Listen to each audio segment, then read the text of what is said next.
பேரறிஞர் அண்ணாவின் 57வது நினைவு தினத்தை முன்னிட்டு திருப்பத்தூரில் திமுக சார்பில் அமைதி பேரணி நடைபெற்றது.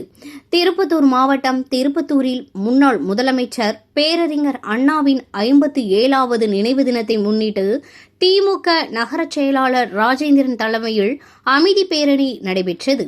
இந்த அமைதி பேரணி திருப்பத்தூர் புதிய பேருந்து நிலையத்திற்கு அருகே உள்ள கலைஞர் திருவுருவ சிலையிலிருந்து புதுப்பேட்டை சாலையில் அமைந்துள்ள அண்ணா திருவுருவ சிலைக்கு திருப்பத்தூர் மாவட்ட செயலருமான ஜோலார்பேட்டை சட்டமன்ற உறுப்பினர் க. தேவராஜ், திருப்பத்தூர் சட்டமன்ற உறுப்பினர் ஆ. நல்லதம்பி உள்ளிட்டோர் மாலை அணிவித்து மரியாதை செய்தனர். இந்த பேரணியில் சுமார் 100க்கும் மேற்பட்ட திமுகவினர் கலந்து கொண்டனர்.